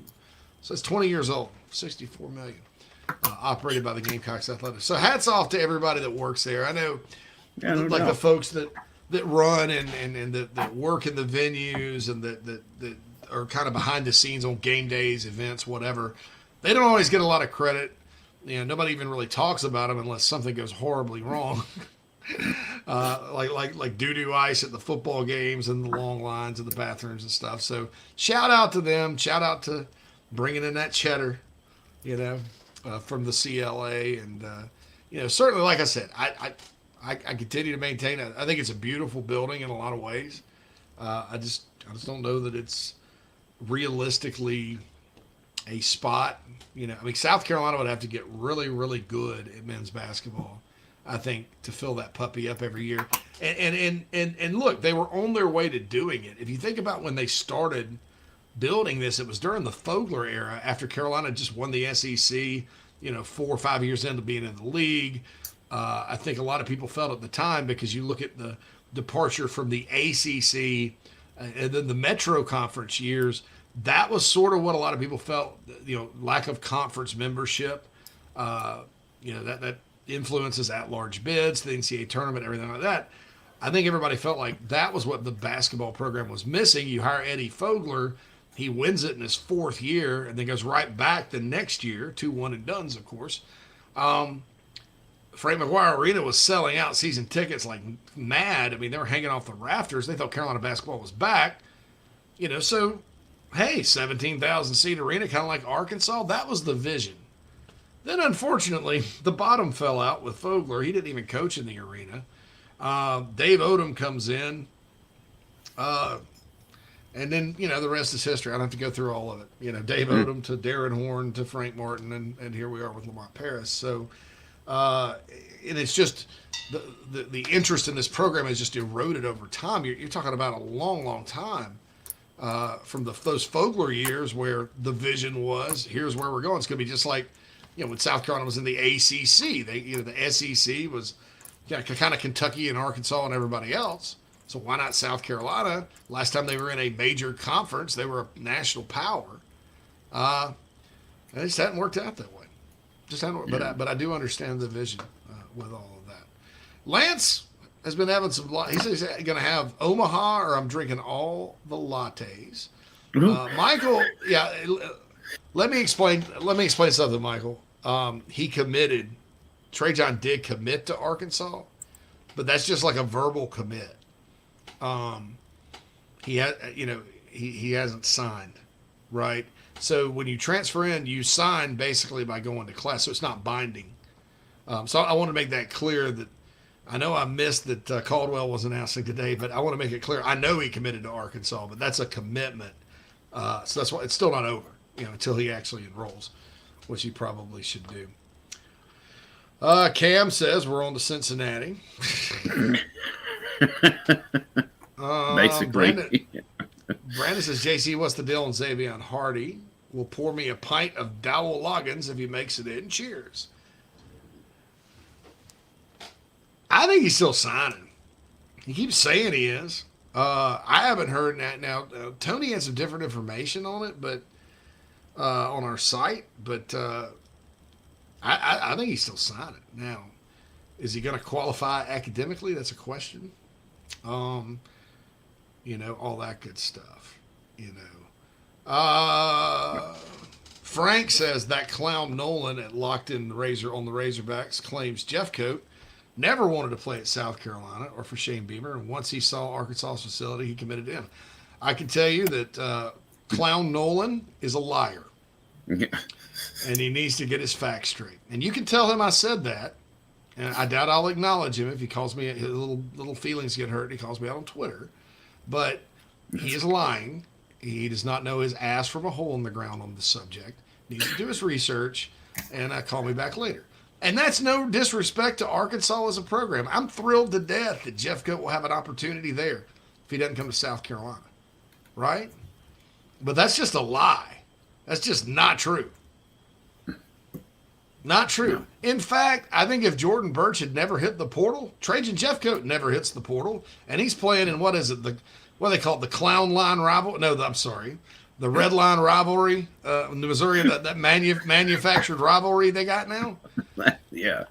I think Missouri and Arkansas both would rather play South Carolina than play each other because there's history with both schools there. But anyway, so yeah, Jeffcoat would have been in gold and black next year. So put whoever's smoking what, put that little bit of swag in your pipe and smoke it. Seeds and stems and all. And I'm tired of this crap, man. That's about all it is, really. I mean, that's ridiculous. He's a South Carolinian. He's from why Columbia. Would you be not, right? Come on. I mean, how many? Once you saw the facilities, oh gosh, gee, South Carolina has terrible facilities, don't they? I love Arkansas. Arkansas's facilities are nice. Great respect for the Razorbacks, their fans, that university, their athletic program, Sam Pittman, everybody out there. I'm not hating on Arkansas, but just be factual. Good God, man. Yeah, or just stick to Twitter. By the way, the Locked On Network, they got mad at me and Keith because we called ours Locked On. And I should have thought about this, and we should have probably come up with another name, but Keith kind of named the old podcast and his podcast. They threatened me. Dude said, and the dude's name's Locke, and he's like, I don't want to get legal involved. I'm like, you're not in, and at the time they weren't in any college markets at all. I was like, this is not a competitive situation. It's like, you want to send me a nasty letter from your lawyer? Go ahead. I have a lawyer too. Was that the one that just has there is no "the" in it? Yeah, it's locked on. Yeah, because it's Okay. Locke. It's a play on his name. Oh, okay. So okay. whatever. I'm sure they're making plenty of money or whatever. But Yeah, whatever. Anyway, Plenty of room for everybody. Yeah. So Michael says Eddie Lewis from Memphis is a great pickup. Excellent punt returner. Yeah, shifty. New York City kid. I like New York City kids in football because they're raw and they got upside. I think he's going to help and really kind of almost sneakily. And the Gamecocks do need a punt returner because Josh Van's gone. So now, Amarian Brown's a pretty good punt returner, right? Especially when he can get loose. You saw the Clemson game, the big return he had there. I think with Amarian, sometimes he, fielding the ball and all that's been a challenge, but that was last year. So my guess is it'll be Eddie Lewis and Amarian Brown trying to battle it out from that. Joey says, I watch a lot of Gamecock podcasts, and this is the best. Thanks, JC and Phil. My wife even asked me while I was walking around with my phone at home listening to you guys. Mind your business, clown.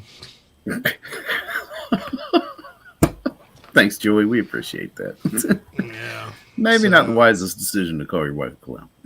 Maybe that's just internal monologue. Yeah, maybe that's. We need to get Todd Ellis on the women's basketball calls. That would be hilarious. Oh my God! Slap me, Brian. This is what Brian said. Slap me silly. She hit it from beyond the 3 years old. God, lay up Carolina. Lay up Victory Saxton. Boom. Jesse says, when is Harbor's announcement? February 1st. Yep. The Eddie Lewis pickup might be a great win for us, and it was sort of quiet. Yeah, and it was going on during the Jeffcoat thing, and people were focused on Dylan Johnson, and rightfully so, because I think Dylan's a really good player. Was a starting SEC running back. Of course, Tony reported yesterday it's not looking good for him either. That doesn't surprise me. But so there's a lot of focus. Those two guys are SEC starters. This kid's coming from Memphis, and he was at Rutgers before that. There's a lot of good players that end up making their way to Memphis, though. I'll tell you that right now. So I think Eddie Lewis could be a sneaky good deal. Absolutely. Krager says he thought Little Turbo may return punts. That'd be if Little Turbo's eligible. So, so that's it. Big Wash said, JC, there are kids who are really good basketball players in my area. South Carolina has only offered one. I even saw Pat Kelsey at a game a few days ago. Pat Kelsey's a pretty good coach, right? Really good coach. Doing good things with Charleston. Which is not surprising. Not surprised at all. Saunders says, how are Lamont? And look, man, let's say Lamont doesn't work out. Okay? And I think I think it remains to be seen. I'm not sitting here jumping up and down and saying, give him a chance. I'm not saying, don't. I'm not saying whatever. I don't really have an opinion other than things are really ugly right now. And I don't see a light at the end of the tunnel, and a lot of that's maybe not even his fault. But I think next time around, when you have a Pat Kelsey in your state or a Bob Ritchie in your state, those two probably, if you make them a great offer, would have taken the job. I think it's going to maybe need to make the obvious choice. Because I think those guys can really coach. Even like Nico Medved from Colorado State, it would have taken a lot of money. But you need a guy, if things get worse and this does not work out with Paris, you need a basketball kid. Like a guy that X's and O's wise, he's going to have an advantage. And he's going to be able to recruit in a manner like Frank Martin did. Because I think now, it's just unfortunate because I think everybody under the old way of recruiting is like, well, it's all up to the coach to recruit, right? You get a good coach in here that knows how to do it, he's going to get players. It's not that way anymore. It's cold, hard cash that gets players. Now, some of these basketball programs over the years have been forking it out already, but that's the deal there. Susan is in. I listen almost every day while working out and doing chores. My family gets a crack out of it, being I am female. Nice. Well, Susan, we appreciate you. I hope I've said nothing to offend you, because sometimes I'll get off on topics like online dating, things like that. And it's definitely from a male's perspective. That's okay. So, but thank you for listening, Susan. We appreciate you and everybody out there, male, female, otherwise, that listens to this show. And Clint says post more often. Big Wash says it's not all Lamont's fault. I watched closely the past few games. I don't want to be negative, so just keep quiet. Meredith's also, right here. Meredith says welcome, Susan. So that's outstanding. Meredith, by the way, congratulations to her. I heard through the grapevine. Actually, I think she put it on the chat box yesterday. 5 golf lessons scheduled in the afternoon. Oh yeah. I guess that's a lot because we don't have a lot of daylight now. So that would probably be, a pretty good deal. Back to back. So thanks. U-Haul has another. I'm going to throw this U-Haul thing up here. Again, U-Haul is one of my favorite posters on Big Spur. Like I said, don't always agree with him, but he has a reason for everything he says. And I appreciate that, like methodical thought and analytic mind that goes into it. I'm not going to tell you what he does for a living, but let's just say it kind of fits, He says the issue is that this basketball is historically bad, and the other guys hired around the SEC face similar challenges.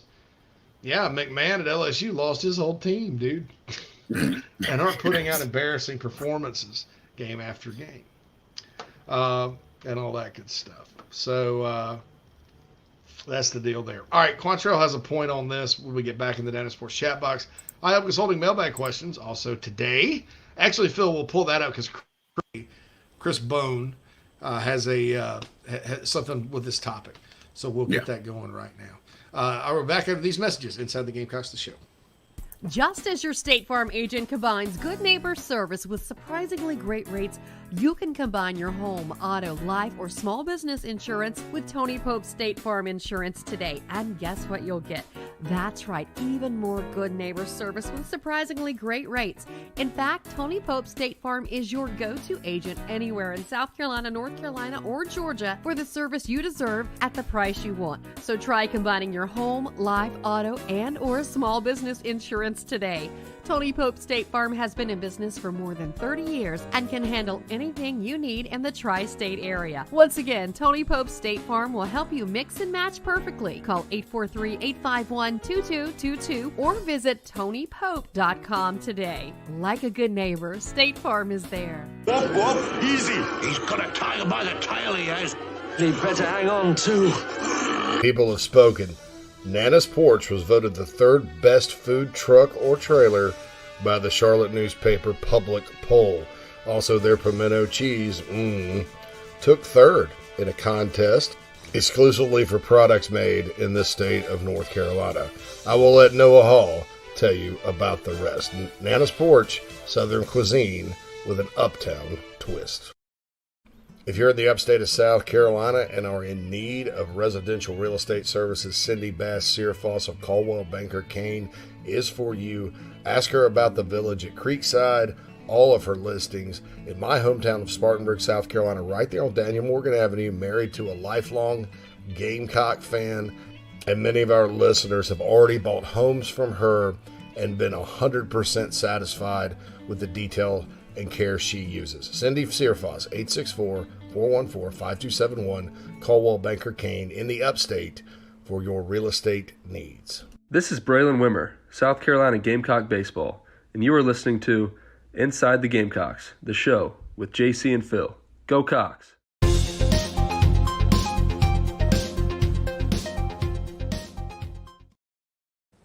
Welcome back to Inside the Gamecocks, the show. Presented to you by Express Sunrooms in Columbia. Give John Barber and his team a call, 803-446-4662, to discuss a potential backyard retreat for your home. I keep looking at the chat box. Damn it, y'all! I'm getting distracted. You guys are a bunch of distractors. Listen, you clowns. No, I love it. I love it. Y'all keep going. The clown posse. Right.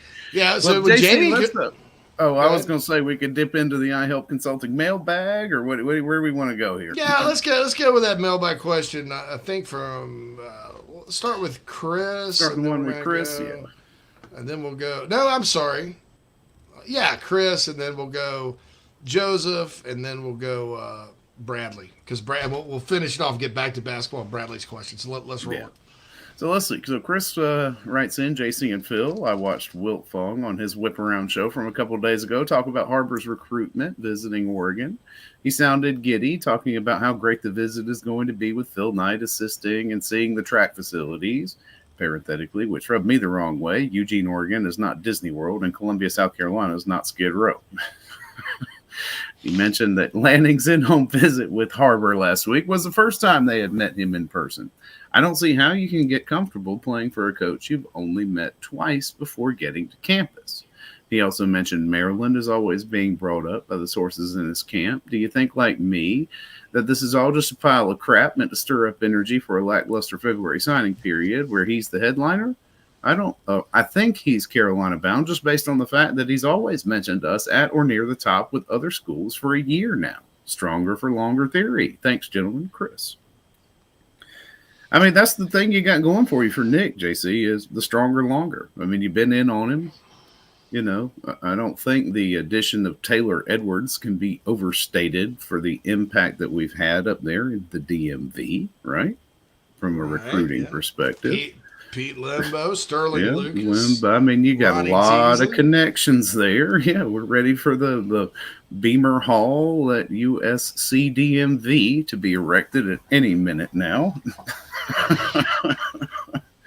But, you know, here's the thing. Oregon, the scary thing about Oregon for me, outside of the limitless stockpile of cash, is their track program and the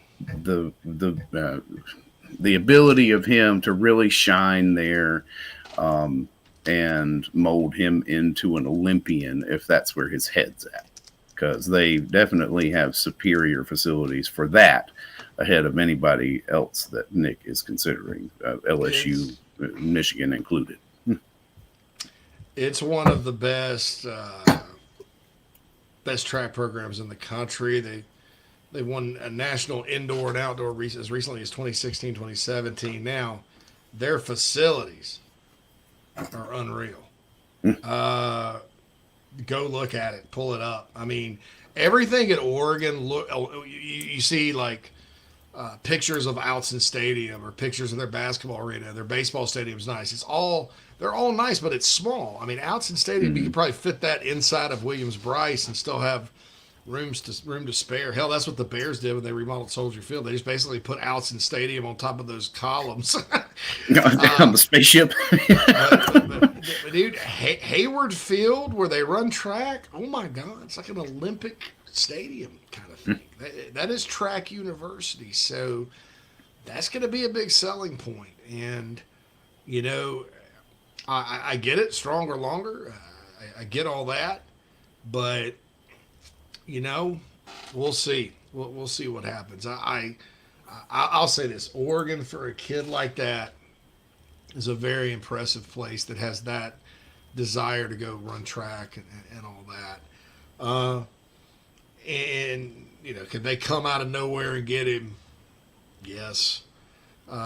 Do I agree? South Carolina, just from a personal standpoint, I think if it was like a personal type decision, where he's most comfortable, I think it's South Carolina. Yeah. All the players coming here that he knows and likes. He loves the coaches, Beamer, all that. But boy, you won't find a track facility in the country on the college level as nice as Hayward Field. And they get crowds for it too. I mean, it's a Oregon track, man. It's there's been a lot of famous track athletes that have come through there. Steve Prefontaine. Yes, I was just about to say Prefontaine. I mean, let's Phil Knight ran track there. They have the Prefontaine Classic. I mean, come on, it's like the Alabama of track and field, I would say. But we'll see what kind of decision he makes and go from there. So. We'll come right back to. All right, I'll read this one from Joseph, and then I'll let you read Bradley's. This is the IHelp Consulting mailbag, by the way. Phil, JC, what position groups do you anticipate the most departures post spring practice? Joseph from Spartanburg. There may be one or two O linemen that I would think would take off, and possibly a defensive back or two. Other than that, I don't think a bunch of people are going to leave after spring. Phil, I think the attrition's just about over because you had the guys that left that aren't going to play very much, and then you had your guys that were chasing whatever, like Lloyd and Birch and Bell, and that left, and Gilbert Edmond. But I think the only other one, JC, may potentially, if you're looking at it from a percentage of total, numbers within the position group, would be quarterback. Yep. Yeah. I don't know that South Carolina is going to be able to avoid attrition at the quarterback position like they have recently. Because nobody's left. Colton Gauthier is still there. Everybody's hanging in there, long enough to get comfortable enough with Dowell Loggins and see how things are going to go. But when they start doing install and things like that in the spring, I think you're just going to see some guys, I don't know, not necessarily get up in their feelings, but feel like they have an opportunity or a shot at playing time elsewhere. Absolutely. Okay, so next question comes in from Bradley about basketball.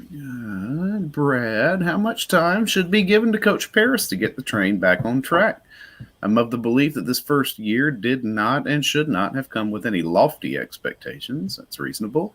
But this crap is flat out embarrassing. I acknowledge that USC isn't known for its basketball prowess, but this level of uncompetitiveness in the league shouldn't be acceptable. Are we looking at a one-and-done year for Lamont if there is zero progress shown? Thanks and love the show, Brad. I don't know. I think you got to give him more than a year, man. I guess. Yeah, I don't think you can fire him after a year. Nor do I think you should. And there has. Look, it's a modest accomplishment, but they beat Clemson and beat Kentucky, which is just the weirdest thing in the world to say because this is a bad basketball team. It's not a good basketball team, but Carolina. Like, gosh, I guess in the SEC era, the two best teams Carolina's had were 2017 and 1997. Clemson beat both of those teams in Columbia. And Clemson's doing really well right now in the ACC, so they're a good basketball team. That was just an upset, plain and simple. And then winning at Rupp is always sweet. I don't care what the situation is. If you play basketball in this league, you win at Rupp, it's sweet. But that's probably enough not to say, let's pull the plug after 1 year. Yeah. The buyout goes down pretty significantly, I think, after year 2 or 3. Give him time to recruit. I mean, U-Haul pointed out he didn't do a very good job in the portal. I don't think it's out of line for me to say that either because Lamont Paris told Mike Morgan that. Mm-hmm. Before one of the broadcasts. I should have done I think it was the Ole Miss when Mike was over there. Should have done a better job in the portal. So I don't think you pulled the plug there. Thanks to all that participate in IHelp Consulting Mailbag inside the Gamecocks at gmail.com, or you can tweet to @TheBigSpurPod, and we will get you on. Andrew says, should have hired Bob Ritchie, Pat Kelsey, or BJ Mackey. Still have issues in recruiting. Yeah, it's going to be tough. Day says, like I said, 2024 class will probably say a lot about whether or not Paris will be our coach in 2 or 3 years. If we land 3 or 4 of these top 50 to 100 guys we're after, that's a sign of hope. I agree. Yeah. I just don't, and Day goes on to say, I'm expected to sign a class. I'm not expecting to sign a class that great, but Lamont and his staff have to close the deal. That's going to be the problem because with NIL, it's tough to close the deal. because it really is a deal. Meredith said, what if we have a Big Spur Pod golf outing? Interesting. Wouldn't mind. I think we're going to have a Big Spur period golf tournament again this year. Probably to raise money for the foundation we raised it for last year, maybe with a Carolina Rise element to it as well. So we could do a Big Spur Pod Carolina Rise mashup. Yes, mash that up. I'll drive the cart and crack open the lattes for everybody. I'm going to be with Phil too. We'll be cart boys. Yeah, that's right. I'll dress up. We'll announce that. Oh yeah, y'all would love that. I'll dress in my old Chippendales outfit, and we'll get Cornbread Cowboy to ride around with us. That'll be hilarious. All right, so since we're due a break, let's get a quick break in, Phil, and then get right back, and we'll continue to talk about Oregon and Harbor. We're going to talk about basketball. We're going to talk about football recruiting. Again, I didn't know this at the top of the show. I apologize. I should have seen something, but Elijah Caldwell apparently is announcing today. My crystal ball's on the Gamecocks. Mm-hmm. I think it'll be an under-the-radar type of get, to be honest. We'll be back after these messages. Hey, man, are you sick and tired of your business computer guy? Yes, he takes forever to call me back and doesn't always respond to the requests. Yeah, same here. I'm paying him good money. I constantly have issues, and I'm worried he's not backing up my network and securing it properly. Oh, I feel that, man. My head hurts, but I have a good lead on a good idea. I'm calling your boy Matthew Odom today from Heritage Digital. Heritage Digital is an IT firm that specializes in making sure your IT network runs like a dream. If you have 1 or 500 employees, it doesn't matter. They do it all for one monthly fee and have clients from South Carolina all the way to California. Yeah, I heard that monthly fee's low too, so I don't know why I didn't even think of that. Do you have 843-699-1001 as Matt's contact number? Yeah, man, I sure do that. Or you can go to heritagedigital.com. Man, I hear they do a no-cost assessment. Boy, this will help me. Yeah, I bet. I'm getting on that and encouraging everyone else to do the same. Heritage Digital, 843-699-1001 or heritagedigital.com, a proud sponsor of Inside the Gamecocks, the show. You can't handle the truth. Gamecock Nation, do you need a place to stay for the big game? Many hotel booking engines keep all the commissions, but at Fan Plans, you support Inside the Gamecocks, still earn your hotel loyalty points, and you receive an email with direct confirmation from the hotel. Whether you are visiting Columbia to cheer on Carolina or hitting the road to follow the team, get in the stands with Fan Plans. Yep, time to get back to the show. Shoot. All right, my man.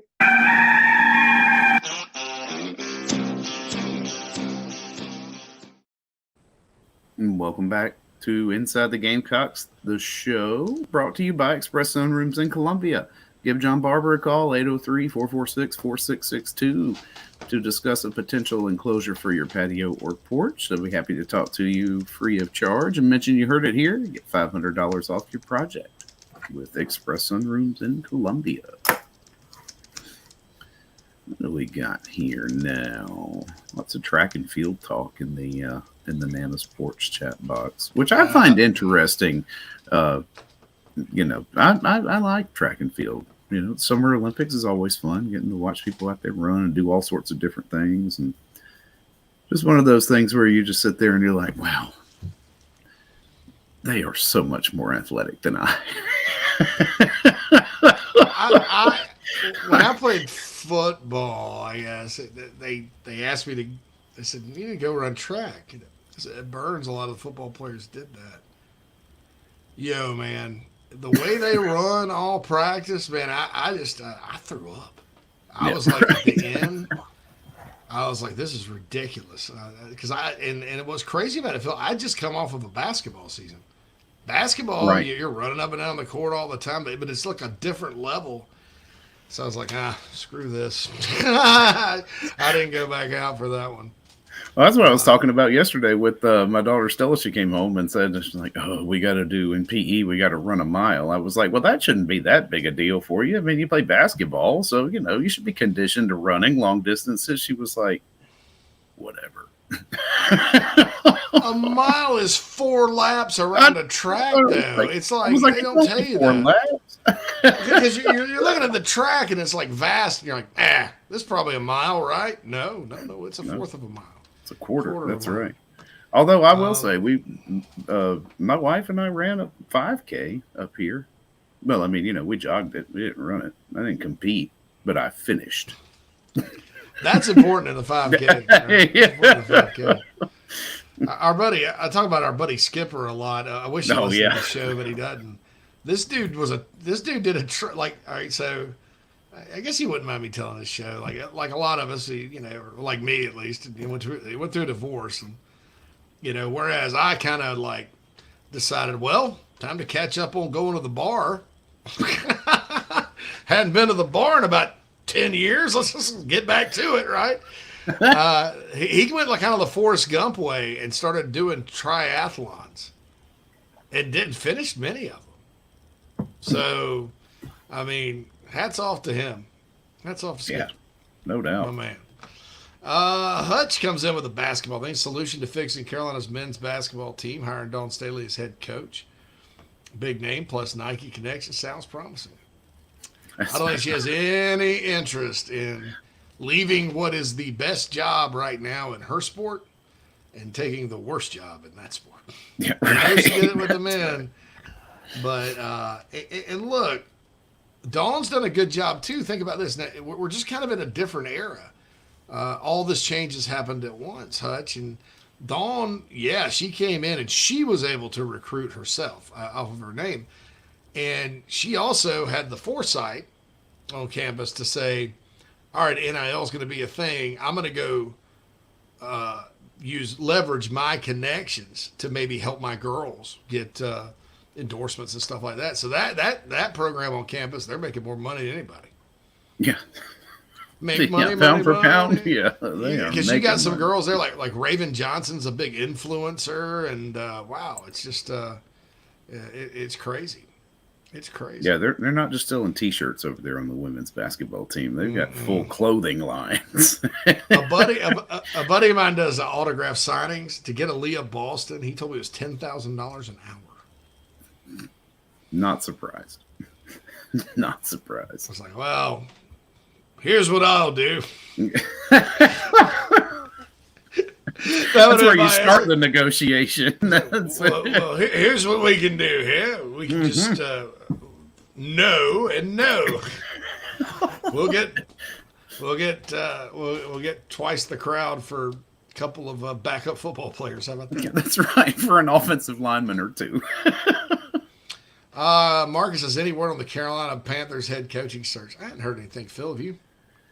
No, I have not. I've heard a lot of names have been run through Charlotte, but I have not heard any news of anybody for sure. Now, I did hear, did Bill O'Brien go into New England? Patriots. OC, is that done? Okay, all right. Yeah, Alabama's got both coordinator jobs at Bama are open. See, I thought Kingsbury would have been a good name to go up there, but he ran off to Thailand, so he's in the jungle. I haven't heard somewhere. anything. That's right. He's in the jungle somewhere. He's sitting there like with the war paint on. It's like Apocalypse Now. It is Apocalypse Now, yeah. The horror and terror. Are you an assassin? You're neither. You're an errand boy sent by grocery clerks to collect a debt. You're an errand boy. I love that. Errand. You're an errand boy. That's not Dr. Evil, by the way. That's Colonel Kurtz from Apocalypse Now. And we have an Apocalypse Now clip in our commercials. I love the smell of napalm in the morning. I love the smell of napalm in the morning. MSUSC is talking about MSUSC, KFC, blah, blah, blah. John says, firing a coach after 1 year is also something that hurts your next surge. It does. Yeah.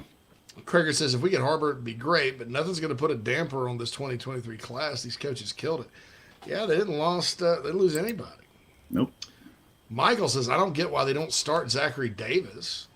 I know he's young, but one of our best players. Nothing to lose. I'd start Zach Davis and Hank and Sanford for the rest of the year. Just let your young guys go. I mean, why? Why not? Josh Gray needs to play 39 minutes, rain or shine. Doesn't matter how good or bad he does. No, just keep him out there. Just keep him out there because he's only going to get better, and he's one of the guys that does have tools. Plus, he's not eligible to transfer. He played a decent game last night. I mean, you know, he had his best game, I think. He had a career game last night. Yeah, so that's he was I was looking up the box score, but yeah, he had a pretty good game, and especially on the inside, and they needed to battle on the inside. They didn't quite have enough, but I'm with you. Those are the guys I'd play. I mean, he had 13 boards. I'd play Gigi. I'd play Gigi and Michi, but then I'd just go with Davis and Hankins, Sanford, and Gray, and nobody else would play ever. Yeah. That way we don't see Hayden Brown trying to guard a 7-footer in the paint. Because, I mean, y'all know how that's going to end. If Bosmans Verdonk because Bosmans Verdonk's a big old guy, I would probably have him, make him like the enforcer. Just send him in to pick up 5 fouls. Right. That's strategically send him in for a minute or two every 6 or so. Yeah. But he's not even like tough. I mean, But yeah, Zach Davis has a lot of upside. But better hope he doesn't get in the portal. If he's an in-state kid. Evan says Gigi's incredibly skilled, needs to learn how to play team ball. Does a lot himself, but needs to get a little quicker to beat guys off the dribble. Gets caught watching the game a lot. I know. Yeah. Young player. They'll get that out of him in the NBA next year. So Clint says it's a tough spot to be in. You want to give Lamont more than one season, but if you do and it keeps getting worse, it'd be tougher to dig out of that hole. The thing I would say, Clint, is I don't care who you get in here. You've got to go get a guy that is – it's almost different criteria than it was. You got to go get a guy kind of like you had in Frank Martin that can go dig and find players and go the international route and all that. I don't know if Lamont has those kind of connections. Lance is like, I'll drink the lattes. So JC Phil, do you guys have any interest in track and field? Is there anyone on TBS that is? I'd really like to start following USC track and cross country more closely. Unfortunately, no. I think Whittle keeps up with it a little bit, the Olympic sports. But not that I have no interest. I like the Olympics and stuff. And I'll tell you, in recruiting, track times are very, very valuable, like 100-meter dash and stuff like that. That's almost as valuable as a 40. So, ULC, it says Paris needs to cut out these boat racings to see year 3. I don't think that's asking much. You're right. It's not that much to ask. Just don't get blown out all the time. That's right. But a little more attention on defense. Yeah. So, all right. So we'll be back. Got another interesting thread on thebigspur.com. Why are you a Gamecock? We don't have enough time to get into that today. But I put born that way. And then P. Hopkins on the Big Spur goes, I'm a Gamecock fan because apparently God saw a need in my life for frustration and anger at mediocre sports teams. So I'm assuming he saw that being a Gamecock fan was the best way to accomplish filling that void. And I responded, yeah, I've inherited the Bears now. So God must have thought I needed a double dose, right? So anyway, final break of the Thursday edition of the show. Back after these messages. If you're looking to sell or buy multifamily property right here in South Carolina, the Burgesson team of RE/MAX at the Lake can help you get to closing fast and easy. Adam and Derek Burgesson both are very proud Gamecocks and are more than happy to assist you with any of your commercial real estate needs all across the state. You can email Adam at aburgesson@remax.net. That's ABERGESON@remax.net to get your next deal underway. The Burgesson team, proud sponsors of Inside the Gamecocks. I love the smell of napalm in the morning. What's up, Gamecock fans? This is Pitcher Noah Hall. If you want some delicious food for your event, I suggest visiting nanasporch.com today to find out what they all have to offer. It's really good Southern cuisine based out of Charlotte, my hometown. I hope you guys go check it out. Go Cox and go Nanas. I've been expecting you, Mr. Powers. Sometime in the near future, there's a good chance I'll move back to my home area of the upstate of South Carolina. And I'm going to tell you right now, there's nobody I would use to help me find a new home except Cindy Bass-Searfoss of Caldwell Banker Kane, located in my hometown of Spartanburg, Daniel Morgan Avenue, married to a diehard Gamecock. 864-414-5271. Give Cindy a call. 864-414-5271. A proud sponsor of Inside the Gamecocks, the show. Family vacations, a new car, a new boat, all cost money, but you don't necessarily have to make more to afford any of that if you can save cash that's flying out the window now. iHelp Consulting can help you finally get the kids to Disney World, upgrade the minivan, or drop that new boat in the water next summer. Let Daniel and iHelp Consulting consult with you. No fees, just savings. You pay them a percentage of those savings. Save on essential services, credit card fees, you name it, let them find it. These folks are incredible. iHelpConsulting.com. How can I help you? Hey, Mo Cowboy here from the Carolina Gamecocks. You're listening to Inside the Gamecocks, the show with JC and Phil.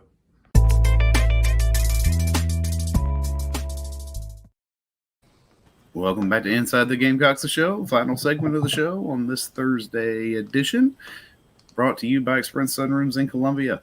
Give John and his team a call, 803-446-4662. They'll be happy to talk to you about incorporating a new sunroom addition to your home or enclosing a patio or porch for you. And mention you heard it here, of course, and you'll get $500 off your next project. Outstanding. Final segment Inside the Gamecocks show. Jared says, who would you say is your favorite sports analyst right now? Mine's most definitely Stephen A. and Pat McAfee. His commentating on Friday Night SmackDown was awesome too. I don't know. I'm not a fan of either. But you know what? It's like sports commentators and play-by-play guys and radio guys and all that. Man, it's just like the uniform debate at Carolina. You ask 10 different Gamecock fans, what's your favorite uniform combo? And you're getting 10 different distinct answers. And so not everybody's for everybody. Not everybody's for, that's why I kind of like to have, to bring up a topic from earlier, a lot of different voices on our show is that, it kind of mixes it up. And, you may not like hearing me talk, but maybe you like somebody else. I don't know. I just want you to listen. But, Pat McAfee's okay with me, except for I don't like him on College Game Day. I understand why. Stephen A. Smith, for every brilliant thing he says like 3 different things that are just ridiculous. But, to each his own. Kreger says Stephen A. makes him want to shave with a chainsaw. Marion, Kevin Harlan. I like Kevin Harlan. Kevin Harlan's good. Radio guy. He's all right.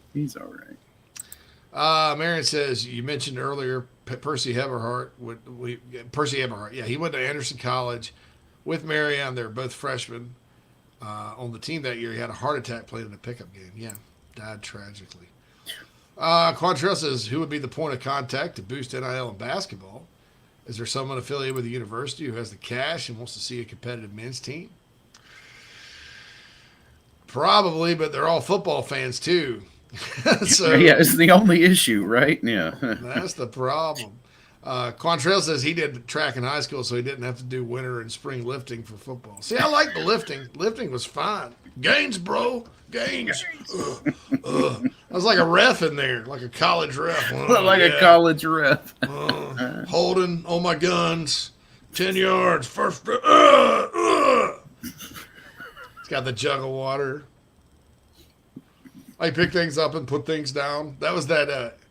I'm not a big fan of Anytime Fitness because I'm like, how you gonna have a gym where you serve cookies and pizza? Come on. Do they really? They had a funny commercial where it's like that his weightlifter is like, I pick things up and put things down. And he had a jug of water. It's like, I pick things up and put things down, over and over. Thomas Van Dyke, TVD. I have to ask this. What is the significance of Mayor McCheese at the beginning of the podcast? Mayor McCheese means a lot to me. That's right. Just an endearing character from our, childhoods. Yeah, and we've been laughing about Mayor McCheese for a long time around here. I think he's the most noble member of the McDonaldland characters. He doesn't get a lot of credit. I've been looking for a Mayor McCheese Halloween costume for 3 years now. I can't find one. But bet your bottom dollar, if I ever come across it, you'll be good. I'll wear it right here on the show. John says, if JC is Colonel Kurtz, does that mean make Phil Dennis Hopper? I think Phil could play that role great. I could do Come some on, Dennis man. Hopper Come on, roles. man. Yeah. Yeah, bro. It's just crazy. Random Contrail says you should use the Good Morning Vietnam clip from Robin Williams, underrated movie. Yeah, love that movie. Love that movie. Somebody saying Andy Kennedy would never come. Kells says, "Oh, are you a Panthers fan?" Oh yeah, Kells is. Oh yeah, big Panthers fan. Both my Carolina football teams cause undue emotional stress every dang year. Yeah, me too. Me too. Somebody's talking about Dan Mullen being the OC at Alabama. I don't think that's going to happen, but he said, I would love to see Nick Saban's reaction to Darth Vader Dan Mullen wearing a Star Wars costume at an Alabama.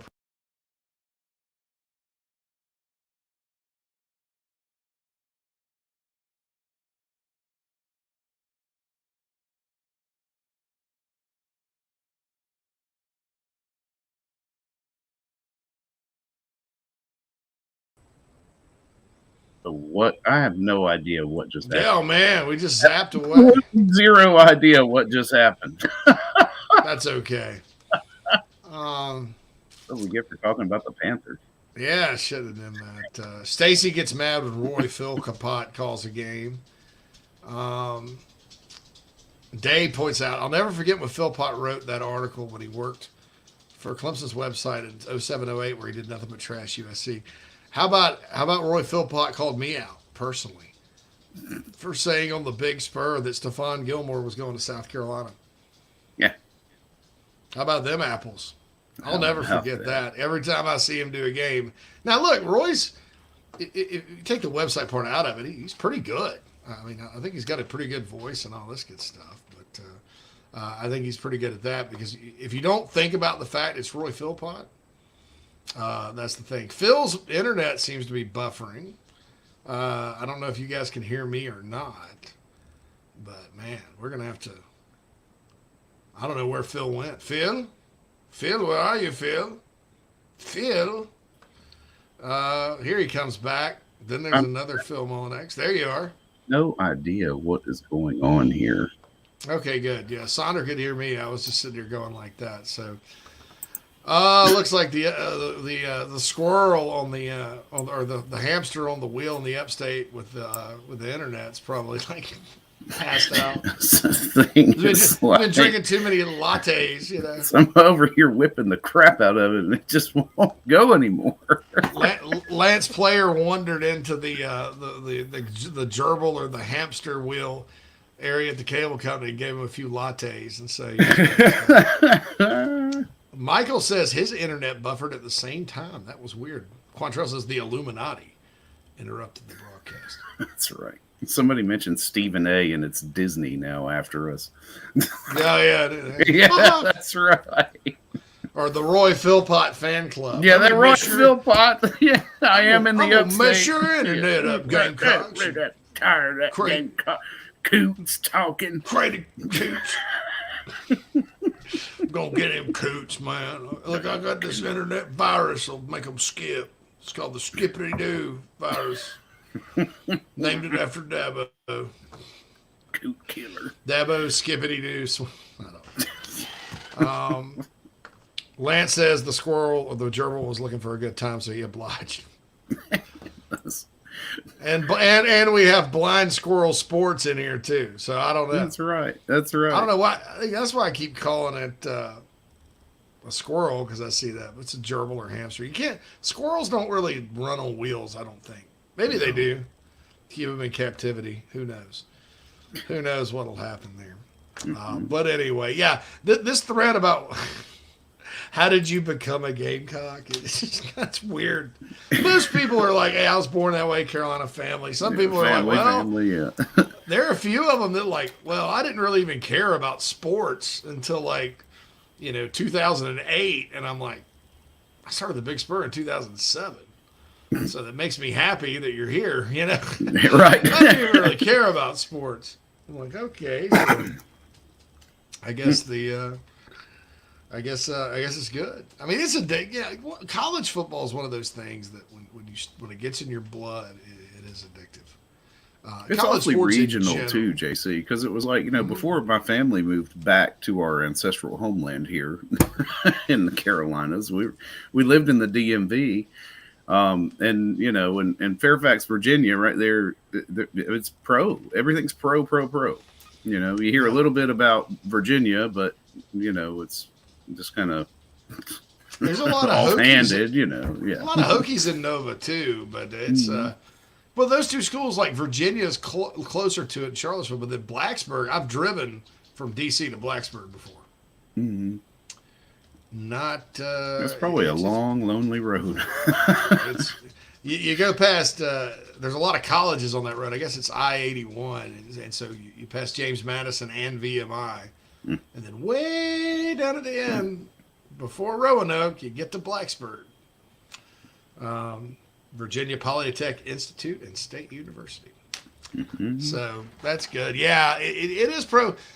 And then a lot of pro pockets. Chicago is kind of the same way. But what I like about it, Phil, though, is it is kind of in terms of like dominating media coverage and stuff, it is definitely regional in a lot of ways. Mm-hmm. But you also have these pockets. Like think about this. Like in one of the greatest college football programs of all time is Southern Cal, and it's right there in South Central Los Angeles. Right. I mean, University of Washington's right there on Lake Columbia in Seattle, and they've got a huge, passionate fan base. Well, then you go other places like small towns like Starkville, Mississippi. So everywhere from Starkville, Mississippi to L.A. To Seattle. Chicago is a pro town, definitely, but Notre Dame is dominant here. I mean, it's a big old deal. So that's what's nice about it too. Even Rutgers, even though they're not in the city, they're in New Jersey. Even Rutgers, when they're good, the New Yorkers pay attention. They light up the Empire State Building red. Oh, it's Rutgers. Oh yeah, Rutgers is going to do Rutgers. it. Boston College. That's what I love about it too. Is the magic of college football can happen anywhere in the country. Mm-hmm. But I do agree that the interest and the large, passionate fan bases that's primarily Midwest and Southeast. Because these Big Ten schools don't sell them short. They've got gigantic student bodies and alumni bases. I mean, there's a billion of them around. So anyway, Quantrell's like, I'm waning with college basketball, though. As a kid, I watched every game, but for me, it's March Madness or bust now. That's kind of me, too. I'm getting the same way. Yeah. Mm-hmm. I mean, I used to turn, because in the upstate, they had the Jefferson Pilot ACC broadcast. So if like North Carolina was playing Wake or something, I'd sit there and watch it, but I just can't get into it now. Anyway, folks, we're out of time. Thank you for joining us today. Thanks to Chris Phillips. I'll be on the Spurs Up Show here in 15 minutes.